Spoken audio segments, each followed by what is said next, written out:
మన ప్రభును రక్షకుడైన యేసుక్రీస్తు ప్రభువారి ఘనమైన నామంలో మీ అందరికీ కూడా ప్రేమపూర్వకమైన శుభవందనాలు నేను తెలియపరుస్తున్నాను. సర్వోన్నతుడైన క్రీస్తు కార్యక్రమం యొక్క కొనసాగింపులో భాగంగా మీతో కలిసి దేవుని వాక్యాన్ని ధ్యానించడానికి, ప్రభు మాటలు మీకు అందించడానికి, ప్రభు పక్షం నిలబడడానికి నేను ఎంతగానో సంతోషిస్తూ ఈ పూట ప్రత్యేకంగా దేవుని వాక్యంతో మన హృదయాలను ప్రభు ఆదరించాలని, బలపరచాలని, తృప్తిపరచాలని నేను కోరుకుంటూ వాక్య ధ్యానంలోనికి ప్రేమతో ఆహ్వానం చెప్తున్నాను. తలలు వంచినట్టుగా ప్రార్థన చేసుకుందాం. దయతో ప్రార్థనలు ఏకీభవించాలని కోరుతున్నాను. మా ప్రియ పరలోకపు తండ్రి, అనంతమైన మీ జ్ఞానము, శ్రేష్టమైన మీ కృప మళ్ళీ మీరు చూపుతూ ఎన్నికలేని మా పట్ల మీ యొక్క దయను వాత్సల్యతను చూపటం మానందుకు వందనాలు. సర్వోన్నతుడైన క్రీస్తు కార్యక్రమం ద్వారా, గాస్పెల్ టీవీ ద్వారా, అలాగే సోషల్ మాధ్యమాల ద్వారా, యూట్యూబ్ ద్వారా, అలాగే ఫేస్బుక్ ద్వారా, ఇన్స్టాగ్రామ్ అనేక రీతులుగా తండ్రి వాక్యాన్ని మీరు పంచుతున్నారు. దేవా, ప్రత్యేకంగా ఈ పూట మీ వాక్యాన్ని మా హృదయాల్లో మరింతగా స్థాపించమని, మందరితో మీరే మాట్లాడమని, ప్రతిబిడ్డకు కావాల్సిన అవసరమైన సందేశాన్ని మీరు ప్రసాదించమని, బలపరచమని యేసు ప్రభు నామంలోనే ప్రార్థించి వేడుకొంచున్నాం తండ్రి, ఆమేన్. పిల్లరా, చాలా సంతోషం. ఇప్పుడు దేవుని వాక్యాన్ని ధ్యానించుకుందాం. ఈ సందేశానికి శీర్షిక నా విమోచకుడు సజీవుడు అనే అంశం మీద మీతో మాట్లాడుతున్నాను. మూలవాక్యంగా 18వ కీర్తన మొదటి 3 వచనాలు మనము కలిసి చదువుకుందాం. యెహోవా నా బలమా, నేను నిన్ను ప్రేమించున్నాను. యెహోవా నా శైలము, నా కోట, నన్ను రక్షించువాడు. నా కేడుము, నా రక్షణ శృంగము, నా ఉన్నత దుర్గము, నా దేవుడు, నేను ఆశ్రయించున్న నా దుర్గము. కీర్తనుడైన యెహోవాకు నేను మొరపెట్టగా ఆయన నా శత్రువుల చేతుల నుండి నన్ను రక్షించును.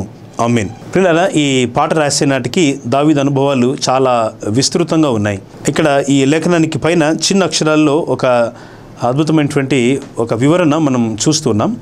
ఆ వివరణ ఏమిటి అని మనం చూసినట్టయితే, ఇక్కడ ప్రధాన గాయకునికి దావీదు, యెహోవా దాసుడైన దావీదు కీర్తన అని, అతని శత్రులందరి చేతుల నుండి, సౌలు చేతుల నుండి యెహోవా అతని తప్పించిన దినమున దావీదు ఈ గీత వాక్యములను చెప్పి యెహోవాను స్తోత్రించి అతడు ఇట్లా నేను. ఈ కీర్తనల వెనుక ఒక గొప్ప నేపథ్యం ఉన్నది. కీర్తనలు అనగా ఇది కేవలం ఒక పాటల పుస్తకమే కాదు.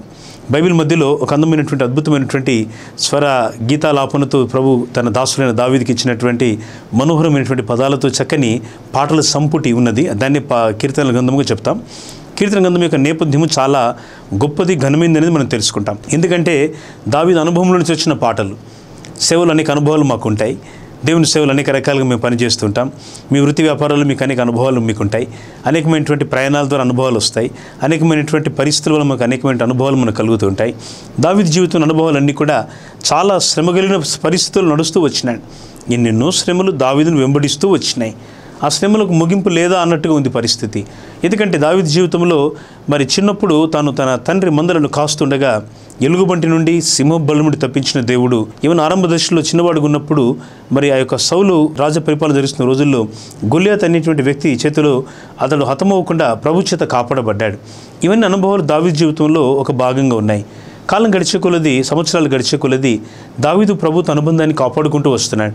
పిల్లల, మన జీవితంలో చాలా ముఖ్యమైన విషయం, ప్రభుత్వం మన అనుబంధాన్ని కాపాడుకోవాలండి. మన విశ్వాస జీవితాన్ని కాపాడుకోవాలి, మన ఆత్మీయతను కాపాడుకోవాలి, మన యొక్క సత్క్రియలను కాపాడుకోవాలి, దేవుని మందిరంతో మన సహవాసాన్ని కాపాడుకోవాలి. ఈరోజు చాలామందికి సహవాసం పట్ల ఆసక్తి లేదు. కొంతమంది మందిరానికి ఒకసారి వస్తే ఒక 2-3 నెలల వరకు రాని వారు కూడా కొంతమంది ఉన్నారు. కొందరు ఆదివారం రోజే ఆరాధన సమయంలోనే పనులన్నీ పెట్టుకుంటారు. మార్కెట్కి వెళ్తూ ఉంటారు, తిరుగుతూ ఉంటారు, పనులు పెట్టుకుంటారు. కాదని కాదు, ముందు రోజు పనులను చక్కబెట్టుకోవడం ఎంత మంచిది.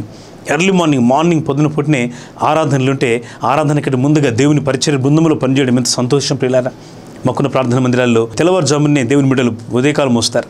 ఆ గ్రామం అది చాలా చిన్న గ్రామం, కొత్తపల్లి అని, మాక్లూరు మండలం, నిజామాబాద్ జిల్లా, తెలంగాణ రాష్ట్రం. 7 కంటే ముందే స్తుతి ఆరాధన, ఉదయకాల నైవేద్యము, సాయంకాలం నైవేద్యంగా దేవుని సన్నిధిలో ప్రార్థనలు, ఆరాధనలు దేవునికి అందించబడుతూ ఉంటాయి. చాలా ఎర్లీగా 7 o'clockకే వర్షం ప్రారంభమవుతూ ఉంటుంది.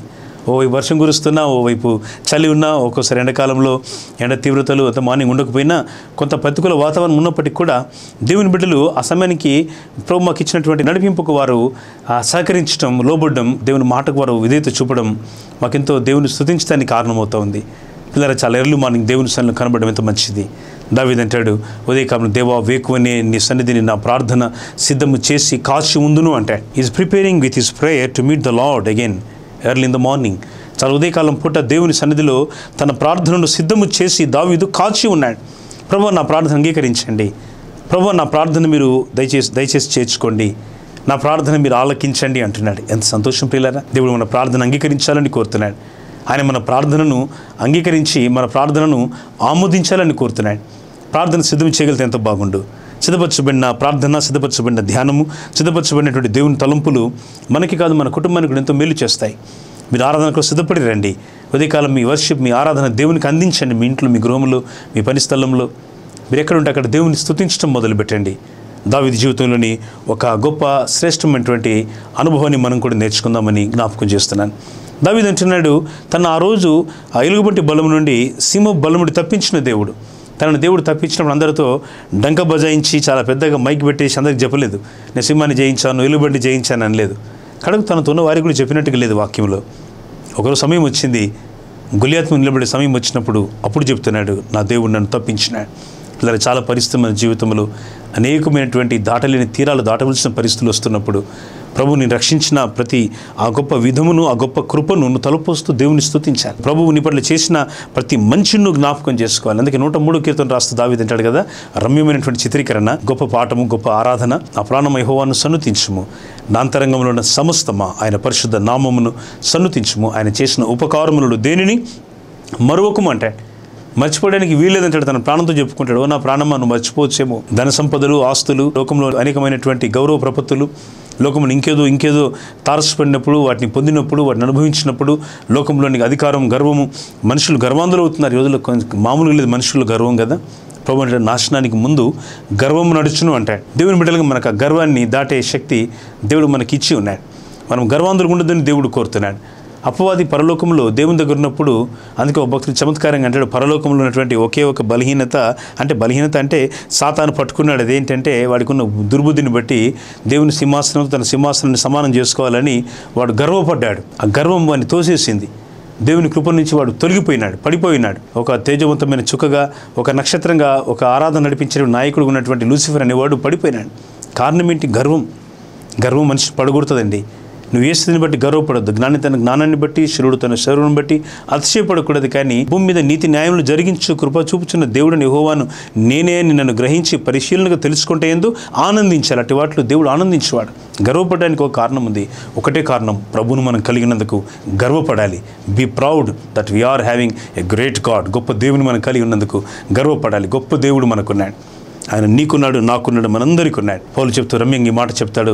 అపోస్తల కార్యం 12:36 చూస్తుంటాం. యేసుక్రీస్తు అందరికీ ప్రభు. ఈ ప్రభు మనకు ప్రభువుగా ఉన్నందుకు స్తోత్రం. గర్వపడడానికి కారణం ఉంది, ఒకటే కారణం, ఇంక దేన్ని బట్టి కాదు. ప్రభువా నీవు నాకు ఉన్నందుకు స్తోత్రం.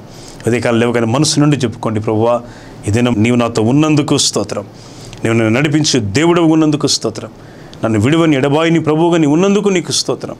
నన్ను ఎన్నడూ త్రోసివేయని దేవుడవు నీ ఉన్నందుకు స్తోత్రం. ఆయన ఉన్నాడు గనుక మోషేతో అంటాడు, నేను ఉండువాడను, ఉన్నవాడును అంటాడు. పాతకాలంలో స్వయంభూడుగా, తాను స్వయంగా ఉద్భవించిన వాడుగా, తాను ఉన్నవాడుగా, ఆయన శాశ్వత కాలం నుండి శాశ్వత కాలం వరకు ఉన్న దేవుడుగా మోషేతో అంటాడు కదా, నేను ఉండువాడను, ఉన్నవాడనై ఉన్నాను. ఐఎమ్ ద లార్డ్, నేను ఉన్నవాడను అంటున్నాడు. ఉన్నవాడిని దేవుడు, రోషం గల దేవుడు, యెహోవా షమ్మా దేవుడు, యెహోవా రఫా దేవుడు, యెహోవా షాలేం దేవుడు. ఈ గొప్ప దేవుడు మనతో ఉన్నాడు. ఈ ప్రభువును మనం కలిగినందుకు ఎప్పుడు సంతోషపడాలి. ఈ దేవుడు సదాకాలం మనకు దేవుడై ఉన్నాడు. ఈ గొప్ప దేవుని నువ్వు కలిగి ఉన్నందుకు, నీ విమోచకుడిని దేవుని బట్టి నువ్వు ఆనందపడాలి. తన జీవితంలో తన కలిగినటువంటి శ్రమల మధ్య ప్రభు తనను ఏ విధంగా కాపాడినాడో దావీదు వాటిని జ్ఞాపకం చేసుకొచ్చినాడు. 34 కీర్తనలు కూడా మాటలు చెప్తాడు. చాలా కీర్తనలు చెప్పాడు దావీదు. వాటిలో ఒకటి మెట్టు జ్ఞాపకం చేయగలుగుతాము. 34 కీర్తనలో దావీదు అంటాడు, నా ప్రభు హింస నుండి, బాధ నుండి, శ్రమల నుండి, ఆ భయం నుండి నన్ను తప్పిస్తూ వచ్చినాడు. ఒకానొక భయంకరమైన, భయానకమైన, బీభత్సకరమైన వాతావరణం నుండి ప్రభు నన్ను తప్పిస్తూ వచ్చినాడు. స్నేహితులారా, ప్రభు మన జీవితాల్లో అనేక పరిస్థితులు మనకు తోడుగుంటూ నడిపించినాడు. వాటిని జ్ఞాపకం చేసుకోండి. మీరున్న దురవస్థలో, అననుకూల పరిస్థితులలో, విషమ పరిస్థితులలో, విషాద సంగతులలో, అనేక కన్నీటి లోయలలో, కోవిడ్ లాంటి 3-4 ఏళ్ళు కలిగినటువంటి ఆ దురవస్థలో ఏ పరిస్థితులు ప్రభు కాపాడుతూ వచ్చినాడో, let us remember the deeds of God. దేవుని కార్యములను జ్ఞాపకం చేసుకొని మనసారా ప్రభువును స్తుతించండి. అదే కదండి ప్రభు కోరింది. ఈరోజు ఆరాధన అనగానే మందిరానికి వచ్చి ఏదో చిన్న కానుకేసి ఒక 100-500 రూపాయల కాగితం ఒక మందిరంలో ఇచ్చేసి ప్రార్థన చేయించకపోతే చాలు అనుకుంటున్నాం. వేసుకోండి. మీ స్థానిక సంఘంలో దేవుని మందిరానికి నమ్మకంగా మీ భాగం మీ స్థానిక సంఘంలో చెల్లించుకోండి. మీ దశమ భాగాన్ని స్థానికంగా మీ దైవజనులకు క్రమంగా ప్రతి నెల మీకు దేవుడు ఇచ్చిన సమృద్ధిని బట్టి చెల్లించుకోండి. మీ సంఘంలో అక్కలు తీరిన తర్వాత ఇలాంటి అద్భుతమైన కార్యక్రమాల కొరకు కూడా మీ చేయి చాపడం మర్చిపోదు. అది మీకు ఆశీర్వాదం.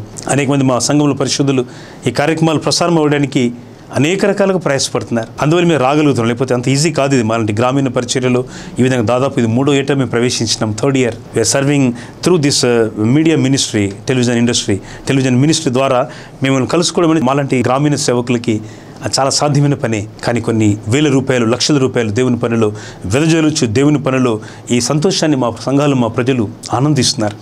వారి ఎంతో కృతజ్ఞులు. ఈ కార్యక్రమాలను గత 2 ఏళ్లుగా ప్రసారం అవ్వడానికి సహకరించిన అందరికీ దైవజనుడిగా నా హృదయపూర్వకమైన శుభాశీస్సులు, దేవుని పేరిట నా నిండు కృతజ్ఞతలు, వందనాలు నా ప్రభుపక్షంగా చెల్లిస్తున్నాను. మీకు ఎంతో ఆశీర్వాదం ప్రియులారా. ఈ టీవీ పరిచర్యలో మీరు భాగస్థులు అవుట, మాకు ఎలాంటి విదేశీ స్వదేశీ సంస్థల యొక్క సహకారం మాకు లేదు, ఉండాలని కూడా కోరుకోవడం లేదు. ప్రభు ఇచ్చే సహకారం గొప్పది కదా. మందిరాలు కడుతున్నాం, సేవా స్థలాలు విస్తరిస్తున్నాయి, అనేక ఆత్మలు రక్షింపబడుతున్నాయి. ఇదే సంవత్సరం నిజామాబాద్ నగరంలో ఒక అద్భుతమైన మందిరాన్ని కట్టుకోవడానికి ప్రభు సహాయం చేశారు. ఈ రీతిగా సేవ విస్తరిస్తూ మా ప్రధాన మందిరాన్ని ఎంతో పెద్ద వ్యయ ప్రయాసాలకు వచ్చి అద్భుతమైన ఆధునీకరణ, ఒక పట్టణాలు ఉండేవి కంటే గొప్పగా మేము పనులు చేసుకొని ప్రభు సహాయం చేసినారు. ఇంకెందుకండి ఈ సంస్థల సహకారం? సంస్థలు సహకరిస్తే వాళ్ళకు దీవెన, నేను సహకరిస్తే నాకు దీవెన, ఎవరి చేతుల్లో ఉండే సహకారం అందో వారికి దీవెన.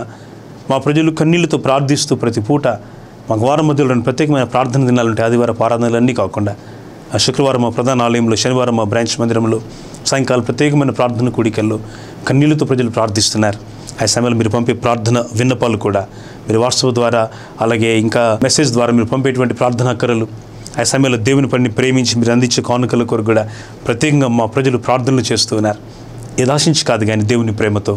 ఆ ప్రేమ మమ్మల్ని ఇంకొన్ని బలవంతపరుస్తుంది. ముందుకొచ్చి దేవుడు నాకు ఆశ్రయము, విమోచకుడని సాక్ష్యం ఇవ్వడానికి ఈ అద్భుతమైన కార్యక్రమాల ద్వారా తెలుగు జన సామాన్యానికి చేరుకోవడానికి ప్రభు సహాయపడుతున్నారు.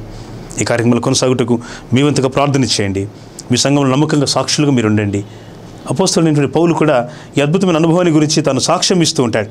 తను ఏ విధంగా ప్రభు చేత రక్షింపబడ్డాడో, ఏ విధంగా తను ప్రభు కొరకు వాడబడి ఏ విధంగా ప్రభు కొరకు ఉపయోగపడుతూ వచ్చినాడో ఆయన అపోస్తల కార్యం అనే పుస్తకంలో చాలా అద్భుతమైనటువంటి సాక్ష్యాన్ని జ్ఞాపకం చేస్తాడు. ఆ తర్వాత రోమపత్రిక రాస్తూ 7వ అధ్యాయం 17వ వచనం నుంచి 25వ వచనం వరకు అంటాడు, అయ్యో నేను ఎంత దౌర్భాగ్యుడను, ఇటు మరణమునకు లోను శరీరం నుండి నన్ను ఎవడు విడిపించును అని ఈ విధంగా దైవజనుడు కన్నీళ్లతో ప్రార్థన చేస్తున్నాడు. దేవుని సన్నిధిలో మనం ఏ విధంగా ఉండాలో, ఏ విధంగా నడవాలో ఒక హెచ్చరిక స్నేహితులారా. అందుకే ఈ అద్భుతమైనటువంటి సాక్ష్యాన్ని, ఈ అద్భుతమైనటువంటి పిలుపును మనం జ్ఞాపకం చేసుకున్నప్పుడు మనం ఏ విధంగా ప్రభు కొరకు ఉండగలమో ఆ విధంగా ప్రయాసపడతాం. పౌలు సాక్ష్యాన్ని గమనించండి. తను ఏ స్థితిలో ప్రభు కొరకు పిలువబడ్డాడో ఆ సాక్ష్యమును కాపాడుకుంటూ భక్తి కలిగి, శ్రద్ధ కలిగి, విశ్వాసము కలిగి, దేవుని క్రమశిక్షణ కలిగి తన జీవితాన్ని కట్టుకుంటున్నాడు. 20 మంది పౌలులు కావాలి దేవునికి. ప్రభు ఒక పౌలు ద్వారా అన్ని కార్యాలు చేయగలిగితే 12 మంది అపోస్తల ద్వారా, అందులో పౌలు అప్పటి రక్షణ పొందలేదు కదా. యేసు ప్రభు యొక్క శిలువ మరణానికి పౌలు ఆయన ఆ సమయంలో శిష్య బృందంలో లేడు కదా. Later on he was saved. ఆయన తర్వాత రక్షణలోకి వచ్చినాడు. ఆ గొప్ప అద్భుతమైన దమస్కు దగ్గర తాను చూసిన దర్శనాన్ని బట్టి పౌలు రక్షణలోకి పొందినట్టుగా దైవగ్రంథం సాక్ష్యం ఇస్తుంది కదా. పౌలు అలాంటి అపోస్తలు ఆ కాలంలోని పరిస్థితులు మనం చూసినప్పుడు వాళ్ళు భూలోకాన్ని తలకిందులు చేసేవారు ఉన్నారట. మరి ఈరోజు తలకిందులు చేసేవారు ఎక్కడ? అద్భుతమైన కార్యాలు ఎలా జరగాలి, దేవుని సేవ ఏ విధంగా విస్తరించాలి, ఇంకా ప్రభు పేరే తెలియని చోట దేవుని వాక్యం ఇంకా అందించే వాళ్ళకి ఎందరో అవసరమై ఉన్నారు. కోత ఎంతో విస్తారంగా ఉంది. సంఘంలో కొంత జ్ఞానం పెరగగానే వాళ్ళు మా సేవకుని మా మాట వినట్లేదు, మేమే ఒక చిన్న గుంపును పెట్టుకుంటామని కొందరు గుంపులకు నాయకులు అవుతున్నారు. ఇది గుంపులకు నాయకత్వం వహించే సంస్థ కాదు. చర్చ్ అనేది దేవునిదండి, సంఘము దేవునిది. సంఘమునకు క్రీస్తు శిరస్సై ఉన్నాడు. నువ్వు నీ సంఘములో దైవజనులకు వారికి లోబడి పని చేయి. వారిని పంపుతారు, ఎక్కడికి వెళ్ళాలి వాళ్ళకి బాగా తెలుసు, ఏ విధంగా పరిచయం నడిపించాలో వారికి తెలుసు. నువ్వు వారి సూచనలు ఇచ్చే పని లేదు. సంఘంలో నీకు తెలివి ఉండొచ్చు, బహుశా పోస్ట్ గ్రాడ్యుయేషన్ ఉండొచ్చు, డాక్టరేట్ ఉండొచ్చు, అవన్నీ మేము చదువుకున్నాం అనుకోండి, అది వేరే విషయం. ప్రభు మాకు కూడా రకమైన జ్ఞానాన్ని ఇచ్చారు. కానీ అది గొప్ప కాదు. కానీ దేవుని పాదాల దగ్గర, యేసుప్రభు పాదాల దగ్గర నేర్చుకునే శిష్యరికం చాలా శ్రేష్టం స్నేహితులారా. ఈ రోజుల్లో కొంచెం జ్ఞానం రాగానే వెళ్ళిపోతూ ఉన్నారు వాళ్ళు సొంతంగా, ఎవరికి వాళ్ళే, ఎవరి మాట వినే ప్రసక్తి లేదు. వారు వచ్చిన గుంపును తయారు చేసుకుంటారు, ఒకరు ఇద్దరు ఉంటారు ఆ గుంపులు, అంతే. A very few people. వారు దేవుని సేవకులతో సంప్రదించారు, ఇక వాళ్ళే ఒక సేవకులు అయిపోతారు, వాళ్ళే సేవను ప్రారంభిస్తారు. దర్శనం లేదు. దర్శనం అంటే ప్రభు చెప్తాడు, ఎలీషా దర్శనాన్ని దేవుడు ఘనపరిచాడు, but he was obeyed to his master. తన యజమానునికి ఏలియాకి ఎలీషా లోబడి పనిచేసినట్టుగా బైబిల్ చెప్తుంది. యెహోషువ లోబడ్డాడండి మోషేకి, తన సొంతంగా గుడారం వేసుకోలేదు. పేతురు లోబడ్డాడు. బైబిల్ నేర్పించేది లోబడటానికి క్రమం. నీకు నువ్వు జెండా వేసుకుంటే నష్టపోయేది నీవే తప్ప దేవుడు కాదు, సంఘము కాదు. మా సేవలో ఈ సేవకు వచ్చి 25 ఏళ్ళు పూర్తయింది. కొన్ని అద్భుతమైన కార్యక్రమాలు దేవుడు నా ద్వారా ఎన్నో జరిగిస్తూనే ఉన్నారు. దేవుడు మాకు అనేక మంచి సంఘాలు ఇచ్చారు, విస్తారమైన పరిచయం ప్రభు మాకు ఇచ్చారు. ఈ 25 సంవత్సరాల చిన్న సేవ అనుభవంలో 2-3 వేల మందికి బాప్తిసాలు ఇచ్చిన సేవకునిగా దేవుని మందిరాలు కడుతూ సేవ నిర్మాణం చేస్తున్న ఈ కాలపు అపోస్తలత్వంలోని పరిచర్యలో ఒక పరిచారకుడిగా ఒక చిన్నవాడిగా పనిచేస్తున్న నేను జ్ఞాపకం చేసుకున్న మాట ఏం తెలుసా? ఇలాంటి పరిస్థితులు చాలా కనబడుతున్నాయి సంఘాలలో. నువ్వు దేవుని మాట వినగలిగితే, దేవుని మాట నువ్వు సరిగ్గా లోబడగలిగితే, నువ్వు ఆయన చెప్పినట్టు చేయగలిగితే, మీ సేవకుని దగ్గర, మీ దైవజనుడి దగ్గర, ఆయన మీకు సేవకుడు కాదండి, దేవుని సేవకుడు. కానీ మా సేవకుడు అంటారు. మాకు సేవకుడు కాదండి, ఎవరు సేవకులం కాదు, దేవుని సేవకులు, దేవుని పరివారం. సేవకుడు మీకు ఆత్మీయమైన నాయకుడు, is a spiritual leader, spiritual father, spiritual brother. ఆయనకు ఆత్మ సంబంధమైన నాయకుడు. హెచ్చరికనిచ్చినప్పుడు లోబడాలి. ఇక్కడ హెచ్చరికనిస్తే ఇంకో సంఘం పోవడం, అక్కడ ఒక హెచ్చరిక ఇస్తే ఇంకొక సంఘం పోవడం. నేను కుటుంబాన్ని ఎరుగుదును ఈ మా నగరంలో. ఆయన ప్రభు దగ్గరికి వెళ్ళిపోయినప్పుడు ఆ పెద్ద ఆయన ఎవరు రాలేదు సేవకులు. ఒక సేవకుడు అంటే మా దగ్గరికి ఆయన వచ్చాడు, ఒక 2 వారాలు 3 వారాలు మాకు తెలియదండి. ఇంకో సంఘానికి వెళ్ళాలని చెప్తే ఆ సంఘానికి వాళ్ళు ఫోన్ చేస్తే మా దగ్గరికి వచ్చాడు కానీ 6-7 నెలల క్రితం ఒక వారం వచ్చి వెళ్ళాలని మాకు తెలియదు. ఇంకో సంఘానికి ఫోన్ చేస్తే పలానా సంఘం అంటే వాళ్ళు మాకు తెలియదు. ఎవరు చేస్తారు ఆయన అంతిమ కార్యక్రమము, అభూస్థాపన కార్యక్రమం. పెద్ద ఆయన గవర్నమెంట్ సర్వీసులో కూడా పనిచేశాడు. అందరూ మా సంఘం కాదు, మా సంఘం కాదు. సంఘాలు మార్చడం వల్ల ప్రయోజనం ఏంటి? మనసు మారాలని ప్రభు చెప్పారు కదా. మనసు మారి నూతన మగుట వలన రూపాంతరం పొందాలని రోమా 12 2వ వచనంలో 3వ వచనంలో బైబిల్ స్పష్టంగా చెప్తా ఉంది. మనసు మారాలండి, హృదయం మారాలి. ఆ మారిన హృదయం ద్వారా దేవుని కార్యాలు జరుగుతాయి. మా సంఘంలో ఒక చిన్న కుటుంబాన్ని జ్ఞాపకం చేస్తాను. చాలా చిన్న ఒకటే గది ఇంట్లో ఉంటారు వాళ్ళు. ఒకప్పుడు వాళ్ళ పరిస్థితులు చాలా ప్రతికూలంగా ఉండే. దురాత్మలతో, చేతబడితో, మంత్రాలతో, ఈ రకరకాలైన దురాత్మల చేత కుటుంబం బిడింపబడితే 23 ఏళ్ల క్రితం ప్రార్థన చేసిన ఆయన కొరకు నేను 23 years బ్యాక్ అతని కొరకు ప్రార్థన చేసిన మా మందిరానికి వస్తే ఆయన వెంటనే ప్రభు స్వస్థపరిచినాడు. ఆయన బాప్తిసం ఇచ్చాను, ఆయన భార్యకి బాప్తిసం ఇచ్చాను. ఇప్పుడు వాళ్ళ పిల్లలు బహుశా పోస్ట్ గ్రాడ్యుయేషన్ లెవెల్లో ఉన్నారు. వాళ్ళకు కూడా రక్షణ అనుభవంలోకి ప్రభు తీసుకొచ్చారు. వారికి బాప్తిసం ఇచ్చాను ఆయన 3 పిల్లలకి. ఆ సోదరుడు ఒక చిన్న లేబర్, ఒక చిన్న వృత్తి పని చేసుకునేవాడు. పని చేస్తూ అందరికీ సాక్ష్యం ఇచ్చేవాడు. ఇప్పుడు మంచి సాక్షి ఆయన. మా మొత్తం మినిస్ట్రీలో ఆయన ఒక ఎల్డర్, ఒక ముఖ్యమైన సహోదరుడు. ఆయన దేవుడు ఆ విధంగా మార్చాడు.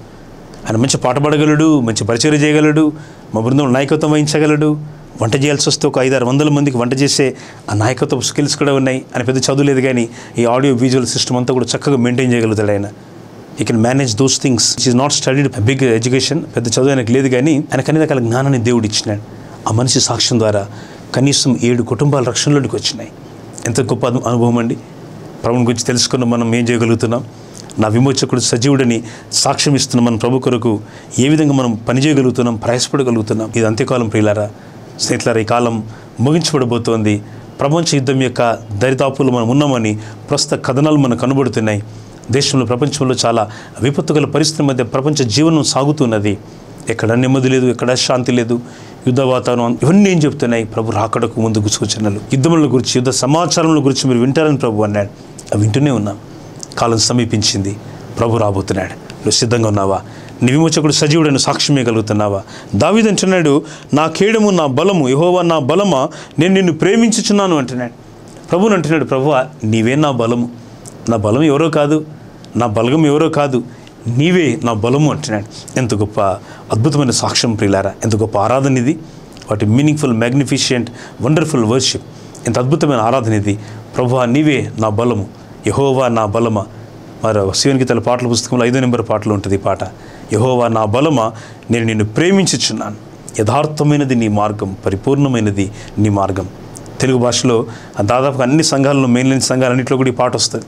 యెహోవా నా బలమా, అందరికి వచ్చిన పాట ఇదే కదా. దానికి మూలం ఈ పదాలే కదా, ఈ లేఖనమే కదా. ప్రభువును మనకు బలంగా ఎంచుకుంటే ఎంత బాగుండు. ప్రభు నీకు బలంగా ఉన్నాడా? అది సంతోషం. ప్రభు నీకు బలంగా లేడా? లోకమే నీకు బలంగా ఉందా?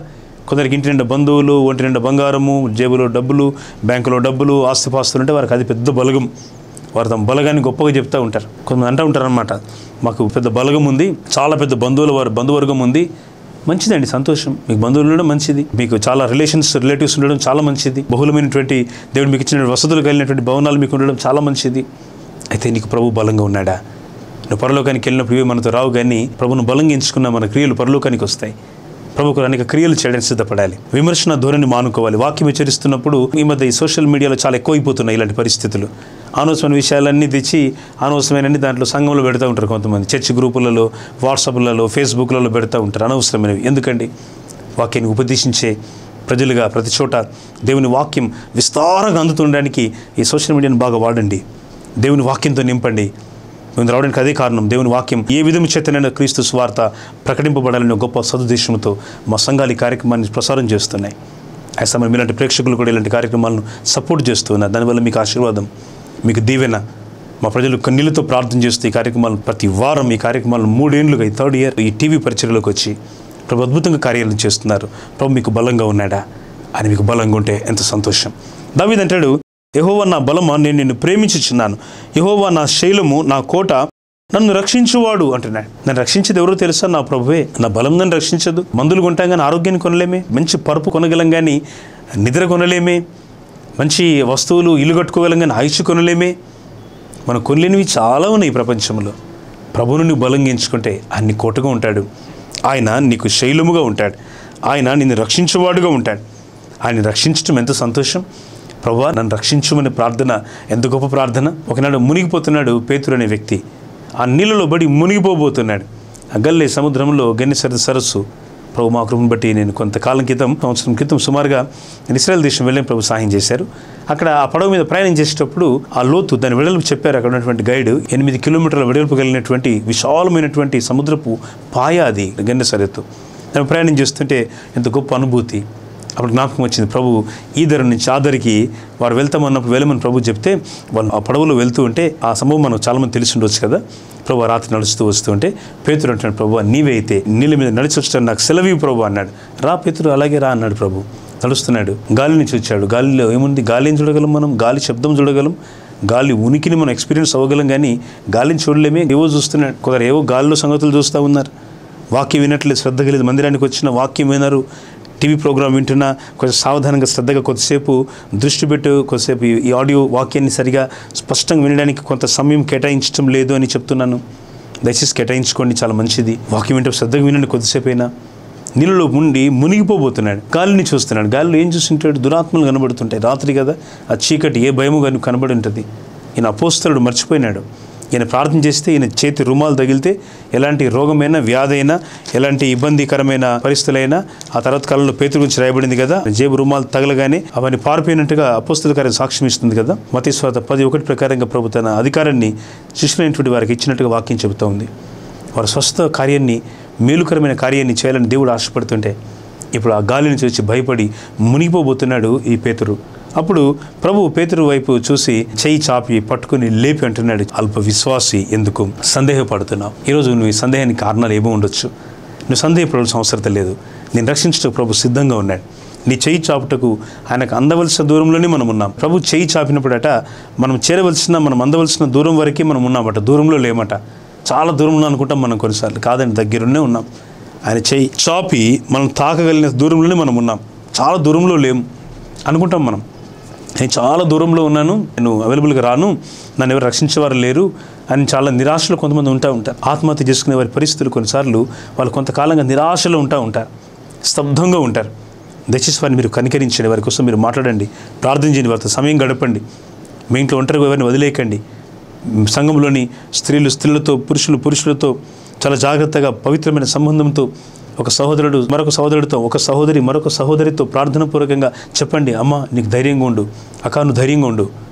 ఒక సహోదరుడు ఇంకో సహోదరితో చెప్పండి, అన్న ధైర్యంగా ఉండు, తమ్ముడు ధైర్యంగా ఉండు. మీరు ధైర్యవచనాలు పలకండి, ఆదరణ వాక్యం చెప్పండి, వారిని ధైర్యపరచండి, వారికి తోడుగా ఉన్నామని చెప్పండి. ఆత్మహత్య చేసుకునే వారికి సాతాన భయాన్ని కలిగిస్తాడు, బీభత్సకరమైన తలంపులు వారిలో తీసుకొస్తాడు. కొంతకాలానికి వారు తన జీవితాన్ని ముగించుకుంటారు. ఎంత దారుణం చెప్పండి. సాతాను అనేకులను వాడు ఆ యొక్క నరకంలోనికి, అగ్నిలోనికి, బిలంలోనికి తీసుకుని పోవాలని వాడు ప్రయత్నం చేస్తున్నాడు. ఆత్మహత్యల ద్వారా, రోగాల ద్వారా, అనేకమైనటువంటి భయంకరమైన ప్రమాదాల ద్వారా, యాక్సిడెంట్స్ ద్వారా. ఒకటా రెండా చెప్పండి, ఎన్ని రకాలుగా ప్రపంచాన్ని గలిబిలి చేస్తున్నాడు దురాత్మ. సంగమం చేయాల్సిన పని ఏంటో తెలుసా? అద్భుతమైన దేవుని శక్తి మనం పొందిన వారంగా, దేవుని శక్తితో నింబడిన వారంగా, మనం రక్షించే దేవునికి మనం అప్పగించుకోవడం ఎంతైనా ముఖ్యం. నేను ముగిస్తాను. నా కేడము, నా రక్షణ శృంగము, నా ఉన్నత దుర్గము, నా దేవుడు, నేను ఆశ్రయించి ఉన్న నా దుర్గము, కీర్తనలేని యెహోవాకు నేను మొరపెట్టగా ఆయన నా శత్రువుల చేతిలో నుండి నన్ను రక్షించును అంటున్నాడు. నా దేవుడు కీర్తనీయుడు, ఆయన నేను మొరపెడుతూ ఉండగా ఆయన నన్ను శోధన నుండి, శత్రువుల నుండి నా ప్రభువు నన్ను తప్పిస్తాడు అంటున్నాడు. ఆయన తప్పించగల దేవుడు నాకున్నాడు అంటున్నాడు. ఎంత గొప్ప సాక్ష్యం అండి. తను తప్పించిన ప్రభువును జ్ఞాపకం చేస్తూ తను తప్పింపగల దేవునికి కృతజ్ఞతలు చెల్లిస్తున్నాడు. ప్రభువా, నువ్వు నన్ను తప్పించటకు నమ్మదగిన దేవుడవు, నీవు నన్ను నడిపింపగలవు, నేను నడవలసిన త్రోవలు అని దైవజన లేసన గారు ఒక పాట రాసినారు కదా, సుగుణాల సంపన్నుడా అనే పాటలో ఉంటుంది. నీవు నన్ను నడిపింపగలవు, నీవు నన్ను రక్షింపగలవు, నీవు నన్ను సాగింప చేయగలవు. ఈ అద్భుతమైనటువంటి జీవిత ప్రయాణంలో దేవుని యొక్క సాఫల్యవంతమైన కటాక్షం, దేవుని కరుణ ఎంత గొప్పదో కదండి. అందుకే ఆ ఉన్నతమైన ప్రేమను దావీదు ద్వారా దేవుడు వ్యక్తపరుస్తున్నాడు. అందుకే దావీదు అంటాడు, కీర్తనుడైన యెహోవాకు నేను మొరపెట్టగా ఆయన నా శత్రువుల చేతుల నుండి నన్ను రక్షించును అంటున్నాడు. ఎంత గొప్ప సాక్ష్యం అండి! నా ప్రభు నన్ను రక్షిస్తాడు. ప్రభువును రక్షించడానికి, బలపరచడానికి ఆశ కలిగి ఉన్నాడు. ఆయన తప్పక రక్షించగల దేవుడు. నీ మనస్ఫూర్తిగా విశ్వాసంతో ప్రభు తట్టును నీ దృష్టి ఉంచగలిగినట్టయితే కృపగల దేవుడు నేను రక్షించుటకు సమర్థుడైన దేవుడు. ఆయన తప్పక రక్షిస్తాడు. నీ జన్మ కర్మ పాపం నుండి, నీ యొక్క బలహీనత నుండి, నీ సమస్య నుండి, శ్రమల నుండి నేను తప్పించుటకు యేసు సజీవుడై ఉన్నాడు. ఆయన సజీవుడైన విమోచకుడని జ్ఞాపకం చేస్తున్నాను. నా విమోచకుడైన యేసు నన్ను రక్షించుటకు చాలిన దేవుడు. ఈ ప్రత్యేక సమయాన దేవుని వాక్యం వినిచినగా మిమ్మల్ని మీరు దేవునికి అప్పగించుకోండి, అర్పించుకోండి. హృదయాలను దేవుని సన్నిధిలో సమర్పించుకోండి. మీ భారాలను, మీ శ్రమలను తొలగించగల ఈ సజీవమైన దేవుని చెంత మిమ్మల్ని మీరు స్వాధీనపరచుకోండి, అప్పగించుకోండి. కృపగల దేవుడు మీ కళ్ళని తీరుస్తాడు. ఆయన మీకు సజీవుడైన దేవుడిగా ప్రత్యక్షుడవుతాడు. మీ కలిగిన శ్రమలన్నిటిలో నుండి దేవుడు దూరపరచుటకు ప్రభు నిలిచి ఉన్నాడు. విశ్వాసంతో ప్రార్థన చేయండి. తలలు వంచండి, ప్రార్థిస్తాను. దయగల ప్రభువా, ఈ ప్రత్యేక సమయాన మీ దాసులు శ్రమలతో, బాధలతో, కన్నీళ్లతో ప్రభువా వారి వాక్యం వింటుండగా, కీర్తనైన ప్రభుకు మొరపెడుతుండగా మీరు వారికి తోడై ఉండండి. వారికి ఉన్న ప్రతి ఇబ్బందులు, వారికి ఉన్న ప్రతి కీడు దేవ మీరు దూరపరిచి నెమ్మది, శాంతి వారికి దయచేయండి. వారి మార్గములలో మీ వెలుగు ప్రకాశింపనివ్వండి. మీ సన్నిధి కాంతి, మీ యొక్క కృపా సమాధానములు నీ ప్రజల మీద సమృద్ధిగా మీరు దయచేయండి. ప్రేక్షకులైన ప్రతి వారిని మీరు దర్శించండి. మా తెలుగు ప్రజలందరికీ మీ రక్షణ, మీ దీవెన, మా దేశ జనులందరికీ మీ రక్షణ సౌభాగ్యాలు మీరు దయచేయండి. ప్రపంచంలోకి మీ రక్షణ దయచేయండి. దేశంలో, ప్రపంచంలో జరుగుతున్న ప్రతి భయంకరమైన యుద్ధ వాతావరణాన్ని మీరు శాంతికరంగా మీరు చేయండి. మరోసారి గాస్పుల్ టీవీ ప్రేక్షకులను, అలాగే ప్రభు యొక్క కార్యక్రమం వీక్షిస్తున్న అందరినీ కూడా మీరు దీవించండి. సర్వోన్నతమైన క్రీస్తు కార్యక్రమాన్ని దేవా మరి భాగస్థులు ఉంటూ ప్రసారం అవ్వడానికి ఆర్థికంగా చేయూతనిస్తున్న మా సంఘంలోని కుటుంబాలను కూడా జ్ఞాపకం చేసుకోండి. అలాగే ప్రేక్షకుల్లో కూడా ఈ గొప్ప పరిచర్యలో వారు కూడా భారం కలిగి ఉంటే వారిని కూడా మీరు ఆశీర్వదించి పరిచర్యలో వాడుకోండి. యేసు ప్రభు నామములోనే ప్రార్థించి వేడుకొనుచున్నాము తండ్రి, ఆమేన్. తండ్రిని దేవుని ప్రేమయు, ప్రభువైన యేసు క్రీస్తు వారి కృపయు, పరిశుద్ధాత్మని అన్యోన్య సహవాసము సదా మనందరికీ తోడై ఉండునుగాక, ఆమేన్. చాలా సంతోషం ప్రియమైన వారలారా, దేవుని వాక్యాన్ని మీతో అందించడం చాలా సంతోషంగా నేను ఎంచుతున్నాను. ఈ ప్రత్యేక సమయంలో మరి దేవుని వాక్యాన్ని మీరు అనేకులు తెలియపరచండి. ఈ కార్యక్రమాన్ని అనేకులు పరిచయం చేయండి. మీరు ఆశీర్వదింపబడితే, ఈ కార్యక్రమాల ద్వారా మీరు ఆత్మీయంగా మేలు పొందితే ఒక కార్యక్రమాన్ని మీరు స్పాన్సర్ కూడా చేయవచ్చు. లేక దేవుని పనులు కొంత మీ విరాళాన్ని మీరు అందించుకోవచ్చు. తద్వారా ఇంకా ఈ కార్యక్రమాలు నిరాటంకంగా వచ్చే రోజుల్లో ఇంకా ఇతర ఛానల్స్ ద్వారా కూడా, ఇంకా ఫేస్బుక్ ద్వారా, యూట్యూబ్ ద్వారా కాకుండా ఇంకా అనేకమైనటువంటి సోషల్ మీడియా ప్లాట్ఫామ్స్ ద్వారా, అలాగే టెలివిజన్ మినిస్ట్రీ ద్వారా, ఇంకా మన గాస్పుల్ టీవీతో పాటు ఇంకా అనేక ఛానల్స్తో కూడా వాక్యాన్ని మనం ప్రసారం చేయడానికి ముందున్న రోజులు ఉపయోగకరంగా ఉంటాయి. నేను ఆశిస్తున్నాను ప్రభు మీకు ఆ తరుణం ఇస్తే తప్పక మీరు ఉపయోగించుకోండి. దేవుని పరిచయను ప్రోత్సహించండి. మీ ప్రార్థన విన్నపాలు తప్పక మాకు తెలియజేయండి. మీరు ఈ ప్రాంతం దగ్గరలో ఉంటే ఎప్పుడైనా తప్పక మీరు మా మందిరాల్లో ఈ స్క్రీన్ పైన చూపించబడుతున్న స్థలాల్లో నిజామాబాద్ నగరంలోను, నందిపేట పట్టణంలోను ఇంకా కొన్ని మా ఆరాధన కేంద్రాలు ఉన్నాయి. మీకు అనుకూలమైన సమయాల్లో తప్పక మీరు దర్శించవచ్చు. దేవుని కృప మనందరికీ తోడై ఉండునుగాక, ఆమేన్. God bless you.